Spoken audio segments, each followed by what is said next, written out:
Well, good evening, good afternoon, good morning, and good night, and all of which apply to wherever you're watching.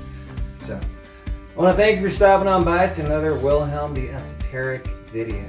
So, for today's video, we're going to talk about a subject matter that's quite deep and quite intense and comes from our childhood traumas and from a lot of the things we pick up along the way. I'm sure some of you have heard that our childhood is almost like a blueprint to who we're going to be when we become adults. Our childhood is a really critical time for our life. It doesn't mean we can't change, but what we go through, what we lack, what we have too much of, what we focus on, what people have come into our lives, what situations have we been dealt, what things have we gone through, have we been betrayed a lot, have we had a lot of nurturing, have we had a lot of love, have we lacked a lot of love. This could be different for everybody, and for every era of our life this can change. And sometimes a lot of us have to endure a lot of suffering and hardship. So for this video, we're going to talk about the Enneagram test. Now, the Enneagram is a tool that psychologists, therapists, and counselors of all sorts from around the world use. And it's based off of ancient principles and a collaboration of different schools of thought, of philosophy, and of mental health within the social sciences. Life is made up of different avenues, and these different avenues bring forth different insight that we can learn to adapt and to modify to fit our needs and necessities as a society as a whole, which is why I wanted to make this video, so we can see what our strengths, what our weaknesses are. Now, the Enneagram has 9 numbers, and out of these 9 numbers, each of these 9 numbers represents different sorts of cognitive skills, if you will, different sorts of strengths and weaknesses in areas of focus. And these areas are developed in different ways for different people throughout different parts of their life, especially when they're growing up. The parenting of the individual is critical and really conditions the individual on what to focus. And this is because of an overindulgence in certain things, perhaps a lack of certain things, and different means of the sort. This varies from individual to individual and is the uniqueness of each and every person. Out of these 9 numbers, we have a foundational number. And out of these 9 numbers comes a set of 3s, if you will. Out of these numbers, sometimes across or sometimes right below, our Enneagram number, when we're feeling stressed or when we're feeling happy or content, will go and become one of these other numbers that's across or perhaps right below it. So, this varies from person to person, and just because your Enneagram number goes from one number to the other doesn't necessarily mean it's a bad thing. Sometimes we go to certain numbers when we're not feeling too good or when we're feeling great. Vice versa. We can take in negative connotation from either of the across numbers that we go to. Now we move on to the wing part of the Enneagram. As you see in the picture above, Enneagram numbers have their wings. For example, somebody who is a 1, an Enneagram 1 as we see here, might be an Enneagram 1 W2 or W9. What does that mean? It means that Enneagram 1 might be more towards the Enneagram 2, meaning that Enneagram 1 might be an Enneagram 1 in foundation, but at the same time it's going to have Enneagram 2 type of characteristics. Or the other way around, the Enneagram 1, if it has a strong wing for the 9, that Enneagram 1 is going to be very much like the Enneagram 9. So we need to be on the lookout for some of these characteristics. It's really helpful to get to know all of them. There's this book I really recommend called The Complete Enneagram, 27 Paths to Greater Self-Knowledge by Beatrice Chestnut, PhD. Anyway, this video is for everyone, regardless of whether you have ADHD or not. But for those of us with ADHD, these problems might be a lot more consistent. You might have to be on the lookout for these issues to come up more and more. And if you have an issue with rejection-sensitive dysphoria, it's the type of difficulty people with ADHD have, that they have difficulty with rejection. They have difficulty with feeling like they let somebody down, or like somebody let them down. And it feels really devastating. And sometimes they don't want to do an activity or see a person again for years, for days, for months, or sometimes even forever. It makes friendship really hard. So, something to bear in mind. There should be a link above if you want to check out a video on RSD. And for those of you who want to find out, how do I work on rejection-sensitive dysphoria? I know what it is. I just don't know what to do when it comes up. How do I address it? Well, there's a link up above of a video I made addressing those issues. How to handle it when you're going through it, how to handle it after the fact, and how to prepare for the next time rejection-sensitive dysphoria hits. Should be a link above if you want to check that out. So I just want to reiterate with the fact that depending on your Enneagram number, some of these points might not relate to you. Or they might relate to you a little bit, some more than others, and some perhaps not at all, and that's okay. That's because we're all completely different. If you enter this with an open mind and an open heart, I truly believe you can learn a lot of stuff and you can improve the quality of your life. And if you have a partner who you know is one of these Enneagram numbers, perhaps this can make a difference for them, and hopefully you can help them improve. I would urge you to please share this with somebody if you feel this content is of some help. It could really make a difference. Anyway, the point here is to bring help and to bring insight. I truly hope that this information brings you, a friend, a family member, or a loved one, some insight and some help. We just have to come into this with an open heart and with an open mind. To start off for today, we're going to look at the heart triad of the Enneagram. We look at the numbers 2, the numbers 3, and the numbers 4. The Enneagram 2, 3, and 4 are Enneagram numbers that relate to people through emotions, and there's usually a fixation on the emotion of sadness, of missing something, of lacking love or looking for that love, perhaps in different areas. And this stems from perhaps having an upbringing where love, when it was needed at very critical times, perhaps was not always given, or perhaps was given too little. And for some, unfortunately, perhaps not at all, some might feel. So let's have an open mind and an open heart. And let's try to reflect on our strengths and difficulties as people. At the end of the day, we're all humans and we all have our weaknesses and strengths. Let's work on this together. Let's aim to improve. Open your mind and open your heart. You'd be surprised how much you can accomplish.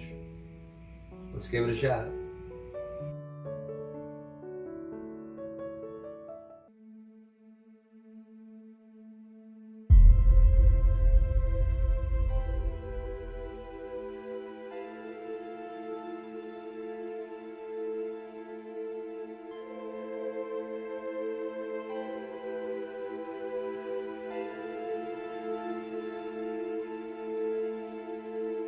The Enneagram 4.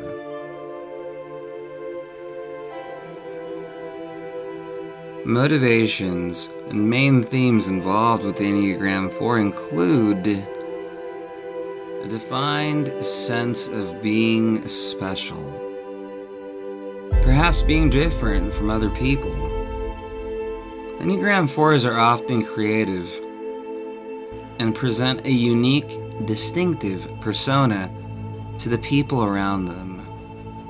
What are some core identifications of the Enneagram 4, you ask? Some distinctive inner and outer presentation. A little something like this. Prominent artistic outlets. Perhaps music, a musician, an artist, a writer, a dancer, a singer, you name it. Quirky, endearing, melancholic expression, a strong sense of identity, may feel a sense of emptiness, passionate about self-expression.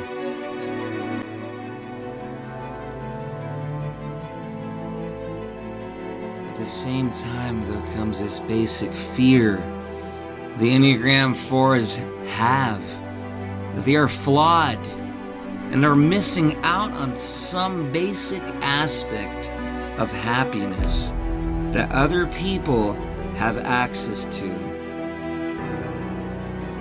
but they don't. To cope with this fear, they amplify what is different and special about them, looking for the niche in which they can truly be appreciated. The basic desire of the Enneagram 4 includes 4s are motivated by their desire to express their individuality and to be unique. They do this through creative endeavors and by over-identifying with the aspects of their personality that they view as lacking or deficient.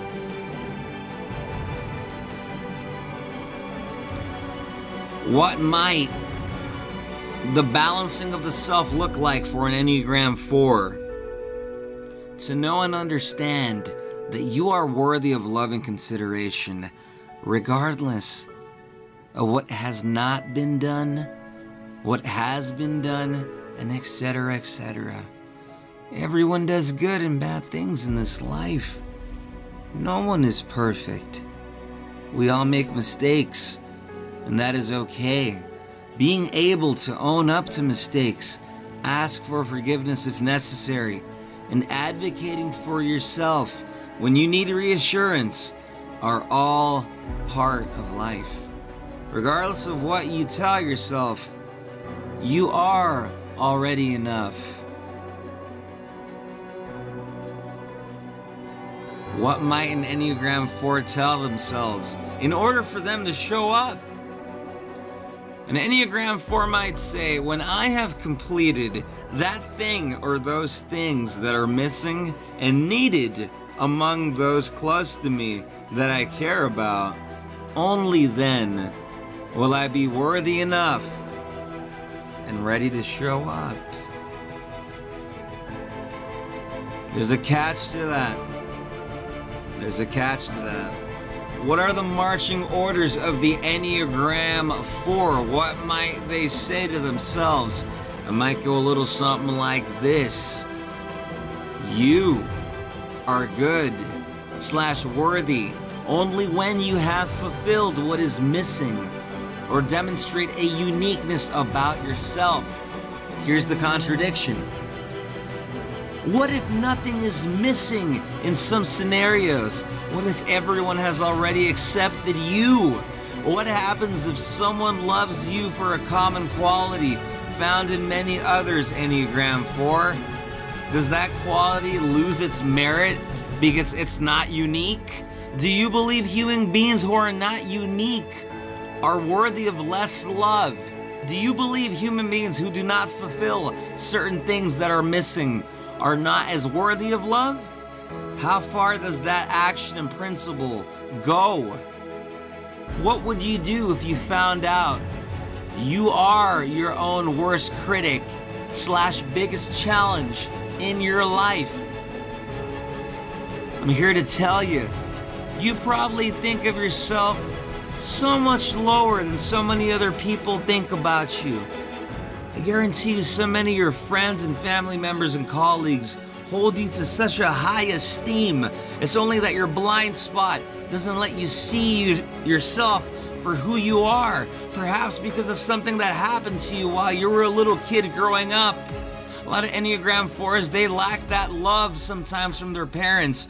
They get it, but then at times when they feel like they really need it, it wasn't there.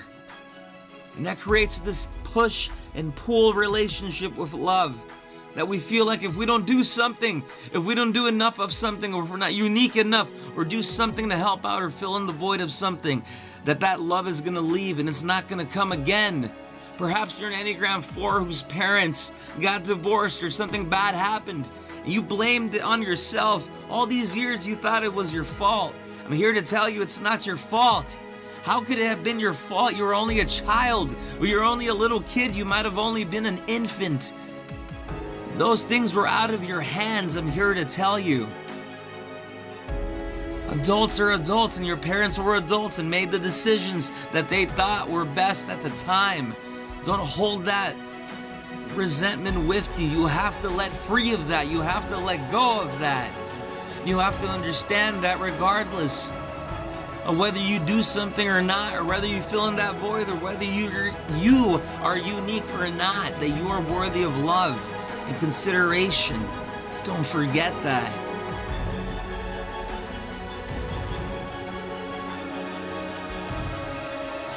Enneagram 4s, they have an early coping strategy because they suffered some sort of actual perceived loss of love early in life. Things usually started out well, but at some specific point in time, the 4 child experienced some sort of abandonment or deprivation, and to make sense of this loss and to achieve some sense of control in light of it, the young 4 unconsciously became convinced that they somehow caused this. Don't believe that lie, Enneagram 4. If you're an Enneagram 4 listening to this, you could not have had so much power as a little kid to have caused that to happen.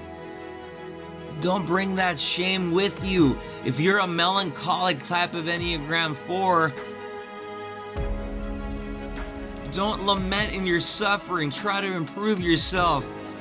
Enneagram 4s are really good at reflecting upon their emotions, but we have to reflect upon the emotions of empowerment. That happiness that you so long and look for is within yourself.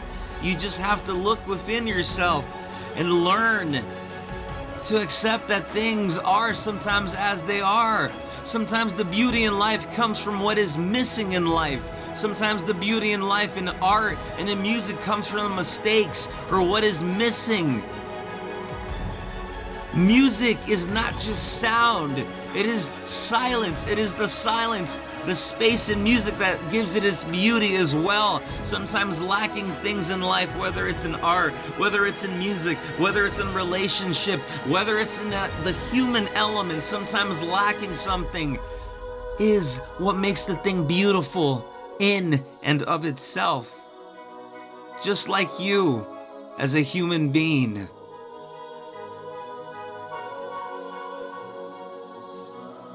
If it is the first time you reflected on something like that and felt those sentiments reflected upon you, I'm here to tell you that it doesn't have to be something that just happens once. It doesn't have to be something brand new. It's something you should get used to. You should get used to confronting and being comfortable with being yourself and talking about, hey, I felt like I had a certain loss and I might long for the past. I might be nostalgic, but that's okay. I can make reality. I can bring nostalgia back through my music, through my art, through what I talk about. I can demonstrate love through my uniqueness. And I can feel love through being unique, but I don't have to be unique to get love. And that's something the Enneagram 4 needs to understand and needs to reflect upon. That they don't have to be unique to receive love and consideration. You're gonna get those anyway from your family, from your friends, your colleagues, and those that care and love for you. I know it's really tough, but we have to understand that it's in our control. It's all about the perception we have from within. How we view life, the perspective that we have can change everything. If we get motivated and we feel like if we get motivated and we feel like we keep falling back down, we just gotta keep rising back up. Doesn't matter how many times you fall back down. As the cliche saying goes, it's how many times you get back up. A lot of Enneagram 4s have an issue with stagnation, where they want to do something, but they're not sure how. They want the change, they want the improvement, but they don't know what step to take. Here's the first step you have to take. You have to accept that there's an issue. You have to accept that there's parts of yourself that you haven't spoken to other people about. How many times have you asked yourself throughout the week, throughout the day, am I worthy of love? Am I enough? What do I have to do to get it? The answer is you don't have to do anything. Your family and friends, your loved ones, those around you, your husband, your wife, your significant other, the person down the street, whoever, they love and care for you. And if you're a lonely Enneagram 4 and you feel like no one does that, I'll do that for you. A stranger, some person here on YouTube.